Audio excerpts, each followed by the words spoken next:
जय हिंद साथियों, स्वागत है आपके अपने चैनल पढ़ाई लिखाई विद VK पे। मैं विकास मिश्रा आप लोग के सामने फिर एक बार यूट्यूब पे पॉलिटी का बहुत ही लाजवाब क्वेश्चंस आप लोग के बीच लेके आया हूँ, जो कि आने वाले सभी एग्जामों में काफ़ी हेल्पफुल होगा। और आशा विश्वास है आप लोग अच्छे से पढ़ाई कर भी रहे होंगे। ये आने वाले जो भी एग्ज़ाम है, जैसे कि समीक्षा अधिकारी हुआ, UPPCS मेंस हुआ, ऐसे बड़े से लेके छोटे एग्जाम, वनडे एग्जाम में ये काफ़ी हेल्पफुल साबित होगा, क्योंकि मैं अच्छा अच्छा क्वेश्चंस का सेट लेके आया हूँ। जो बच्चों को लगता है कि हमको उनको पॉलिटी बहुत अच्छे से आती है, संविधान बहुत अच्छे से आता है, वो भी इस क्वेश्चंस को ट्राई कर सकते हैं। और आप लोग सेशन के लास्ट तक देखें और सेशन के लास्ट में कमेंट सेक्शन में जाके बताएं कि ये सेशन कैसा लगा। अच्छा लगे तो लाइक शेयर और सब्सक्राइब जरूर करें, और इससे पिछला वीडियो जो भी पड़ा है उसको भी लाइक शेयर और वॉच जरूर करें। तो आइए बिना टाइम वेस्ट किए हम चलते हैं बहुत ही लाजवाब सीरीज पे। इसमें क्वेश्चंस पहला दिया है कि 42वें संविधान संशोधन अधिनियम 1976 द्वारा प्रस्तावना में कौन से 3 शब्द जोड़े गए हैं। तो हम जानते हैं कि प्रस्तावना जो है संविधान का अंग ना होते हुए भी बहुत मुख्य भूमिका निभाता है। इसे संविधान का परिचय पत्र कहा जाता है। ठीक है, संविधान का क्या कहा जाता है? परिचय पत्र। प्रस्तावना को क्या बोलते हैं? संविधान का परिचय पत्र। देखिए 1946वें संविधान संशोधन 1976 में प्रस्तावना में 3 शब्द जोड़े गए। कौन से? वो है समाजवादी, पंथ निरपेक्ष और अखंडता। ये 3 शब्द जो है 42वें संविधान संशोधन 1976 में प्रस्तावना में जोड़े गए। समाजवादी की बात करें तो भारत का समाज कैसा है? लोकतांत्रिक समाजवाद है। ठीक है, यहाँ पे मिश्रित अर्थव्यवस्था हम लोग फॉलो करते हैं। पंथ निरपेक्ष की बात करें तो भारत में किसी भी धर्म का मतलब अधिकता नहीं है, सारे धर्मों को समान संरक्षण प्राप्त है। बात करें अखंडता, तो अखंडता की बात करें तो आपकी लिपि भाषा कुछ भी हो सकता है। आप कुछ किसी भी भाषा से हो, किसी भी लिपि से हो, किसी भी समुदाय से हो, लेकिन जहाँ बात अखंडता की आई है तो भारत सबके लिए बराबर है। यानी भारत की अखंडता आपको बचाए रखना आपका कर्तव्य है, जिम्मेदारी है। ठीक है, तो आइए दूसरा क्वेश्चन देखते हैं।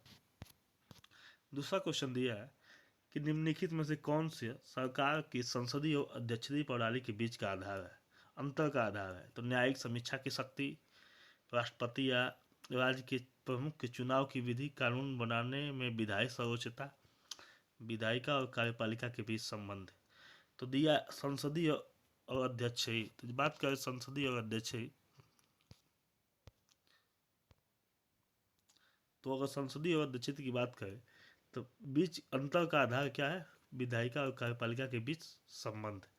तो देखिए देश 3 चीजों से चलता है, विधायिका, कार्यपालिका और न्यायपालिका। क्या है? और न्यायपालिका। न्यायपालिका। देखिए विधायिका का काम क्या होता है? विधायिका का काम होता है कानून को बनाना। ठीक है, विधायिका का काम क्या है? कानून को बनाना। कार्यपालिका का काम क्या है?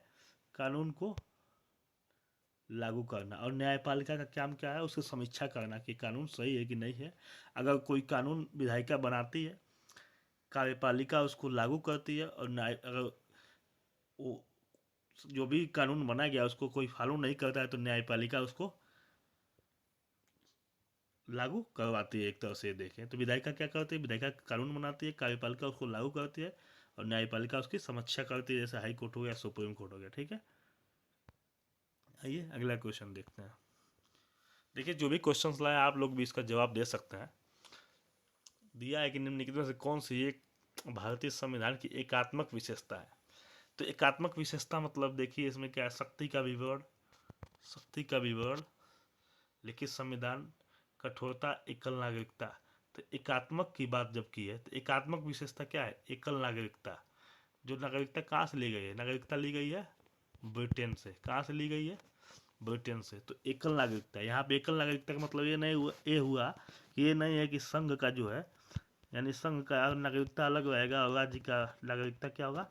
अलग रहेगा। ऐसी बात नहीं है। यानी भारत में समान नागरिक मतलब एकल नागरिक है, एक यानी एक ही आप नागरिक रह सकते हैं। ठीक है, ये नहीं है कि राज्य का अलग है और संघ का अलग नागरिकता है। आप लोग समझ गए होंगे। आइए अगला क्वेश्चन देखते हैं। दिया है कि भारत में सरकार के संसदीय स्वरूप की निम्नलिखित में से कौन सी एक विशेषता है? आप भी इसका आंसर देने का ट्राई कीजिए। देखिए, दिया है कि भारत में सरकार के संसदीय स्वरूप की निम्नलिखित में से कौन सी एक विशेषता है? कौन कौन सी विशेषता है? तो संसद की संप्रभुता का मतलब क्या होता है? संप्रभुता का मतलब बात करें तो संप्रभुता का मतलब हो गया संप्रभु। संप्रभु का मतलब है कि इसके किसी के दबाव में नहीं है, यानी स्वतंत्र है। क्या है? स्वतंत्र है। तो हम क्या जानते हैं, भारत जो है स्वतंत्र है। भारत का जो संविधान है वो संप्रभु प्रस्तावना में दिया गया कि संप्रभु है, संप्रभुत्व है, यानी किसी दूसरे देश का इस पे दबाव नहीं है, मतलब दूसरे देश के हिसाब से नहीं चलेगा। तो संसद की संप्रभुता नहीं, अगर संसद की संप्रभुता आप ही बताइए दे दिया जाएगा तो सब अपने मनमानी चलने लगेगा। तो संसद की संप्रभुता नहीं है। विधायिका, संसद का दूसरा दिया है विधायिका के प्रति कार्यपालिका की सामूहिक जिम्मेदारी। तो ये क्या हो जाएगा? सही हो जाएगा। ये क्या हो जाएगा? सही हो जाएगा। ठीक है, विधायिका के प्रति कार्यपालिका की सामूहिक जिम्मेदारी, यानी विधायिका के प्रति कार्यपालिका की सामूहिक जिम्मेदारी बिल्कुल होती है। तो तीसरा दिया है संसद का आवधिक विघटन, ये भी नहीं होगा। तो क्या हो जाएगा? केवल 2। ठीक है, विधायिका के प्रति कार्यपालिका की सामूहिक जिम्मेदारी। ठीक है, आइए अगला क्वेश्चन देखते हैं। दिया है कि भारत के संविधान के स्रोतों के संदर्भ में निम्नांकित में से कौन सा युग्म सुमेलित नहीं है? तो आप जानते हैं कि कानून निर्माण की प्रक्रिया ग्रेट ब्रिटेन से लिया गया है। बिल्कुल लिया गया है। कानून बनाने की प्रक्रिया ग्रेट ब्रिटेन से लिया गया। राज्य के नीति निर्देशक तत्व कहाँ से लिया गया है? आयरलैंड से। बिल्कुल सही है। न्यायिक पुनर्वलोकन, यानी जो भी न्याय है उसका पुनर्वलोकन, यानी उसमें क्या गलत है या सही है उसका पुनर्वलोकन किया जा सकता है। कहाँ से लिया गया है? यूएसए से, यानी अमेरिका से लिया गया है। अर्धसंघीय सरकार, ये क्या है? स्विट्जरलैंड से। यही गलत होगा, नहीं लिया गया। कहाँ से लिया गया है? लिया गया है कनाडा से। ठीक है, कहाँ से लिया गया है? कनाडा से लिया गया। ठीक है, तो आप लोग इसको बिल्कुल देख लेंगे। आइए नेक्स्ट क्वेश्चन देखते हैं। नेक्स्ट क्वेश्चन है, इस पे ध्यान देंगे। दिया है कि सिंह को संविधान सभा के प्रतीक के रूप में अपनाया गया है। निम्नलिखित कथनों पर विचार कीजिए कि जो सिंह है उसको संविधान सभा की प्रतीक यानी मुहर के रूप में अपनाया गया था। बिल्कुल गलत है। किसको अपनाया गया था? हाथी को अपनाया गया था। किसको अपनाया गया था? हाथी को अपनाया गया था। तो पहला क्या हो जाएगा? पहला गलत हो जाएगा। दूसरा क्या दिया है कि बी एन राव को संविधान सभा का संवैधानिक सलाहकार नियुक्त किया गया था। तो बिल्कुल सही है। बी एन राव क्या थे? संवैधानिक सलाहकार थे। ठीक है, आइए नेक्स्ट क्वेश्चन देखते हैं।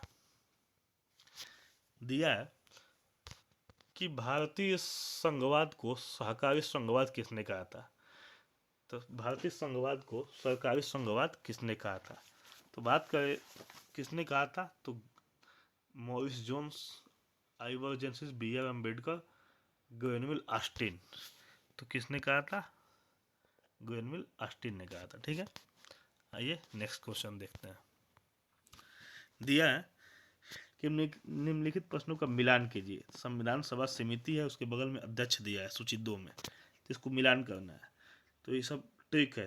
पकड़ने के लिए सबसे पहले हम क्या देखेंगे? देखिए, मौलिक अधिकार का जो है समिति के अध्यक्ष कौन थे? मौलिक अधिकार की समिति के अध्यक्ष थे सरदार पटेल। तो सरदार पटेल किस में है? ऑप्शन 4 में। तो एक का चार देखिए पहले में ही मिल गया। ठीक है, तो इसको हम मार के निकल जाएंगे। ठीक है, एक का 4। तो मौलिक अधिकार सरदार पटेल।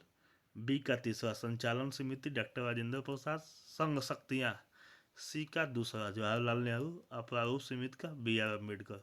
तो क्या हो जाएगा? Option A. ठीक है, आइए अगला क्वेश्चन देखते हैं। दिया है कि किसने तर्क दिया था कि भारतीय संविधान ने वास्तव में सरकार की एक प्रणाली की स्थापना की जो कि अधिकतर अर्धसंघीय है, एकात्मक सुविधाओं वाले संघीय राज्यों के बजाय सहायक सुविधाओं वाला एकमात्र राज्य है। तो किसने कहा था? ये कहने का मतलब है कि भारतीय संविधान ने वास्तव में सरकार एक अर्धसंघीय है, मतलब अर्धसंघीय सरकार है। संविधान जो है, जो संविधान बना है अर्धसंघीय है। ये किसने कहा था? इसका मतलब क्या हुआ कि केंद्र जो है शक्तिशाली है। शक्तियों का विभाजन तो है, लेकिन इसमें केंद्र क्या है? शक्तिशाली अपना इख्तियार करती है। तो किसने कहा था? K C Wheare, justice Fazal Ali, sir Ivor Jennings, B R Ambedkar. तो किसने कहा था ये कहा था केसी वेयर ने। ठीक है, कि संविधान जो है अर्धसंघीय रूप फॉलो करती है। अगला क्वेश्चन देखते हैं। दिया है कि किस वाद में सर्वोच्च न्यायालय ने कहा कि प्रस्तावना संविधान का अंग है, अतः संसद इसमें संशोधन कर सकती है। तो देखिए,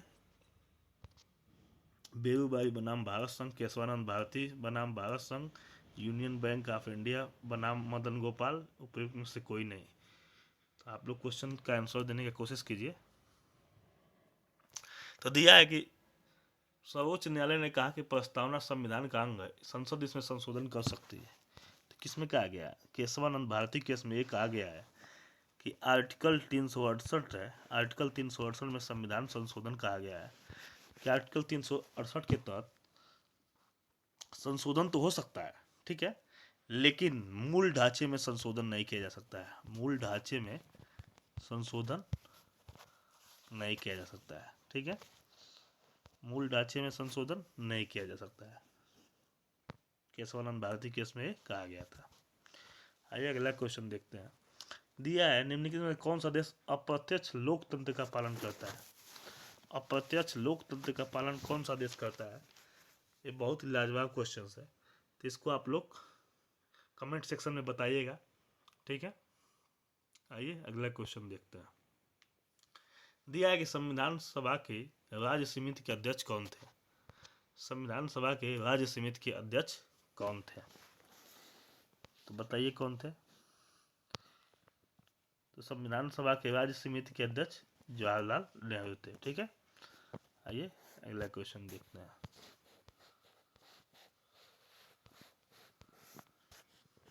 निम्नलिखित में से कौन सा भारत के संविधान का एक प्रमुख विशेषता नहीं है? दिया है कि निम्नलिखित में से कौन सा एक भारत की संविधान की प्रमुख विशेषता नहीं है? तो त्रिस्तरीय सरकार। तो बिल्कुल है, त्रिस्तरीय सरकार बिल्कुल यहाँ पे भारत में है। सार्वभौमिक व्यस्क मताधिकार, यानी सार्वभौमिक व्यस्क यानी 18 साल से ऊपर वोट देने का अधिकार, यानी मत का अधिकार है, ये बिल्कुल है। राज्य के नीति निर्देशक तत्व, राज्य के नीति निर्देशक तत्व क्या है? राज्य की भलाई के लिए है, जो कि आयरलैंड से लिया गया, बिल्कुल है। सबसे छोटा लिखित संविधान, ये नहीं है। सबसे छोटा लिखित संविधान नहीं है, बड़ा लिखित संविधान है, ठीक है। तो ऑप्शन डी नहीं होगा, ठीक है। तो ठीक है, ये रहा मेरा बहुत ही अच्छा क्वेश्चन। कमेंट सेक्शन में कैसा लगा आप लोग कमेंट करके ज़रूर बताइए, और लाइक शेयर और कमेंट कीजिए, ठीक है। और इससे पहले जो भी सेशन हुआ है उसको जाके देखिए, अपनी प्रतिक्रिया अवश्य दीजिए।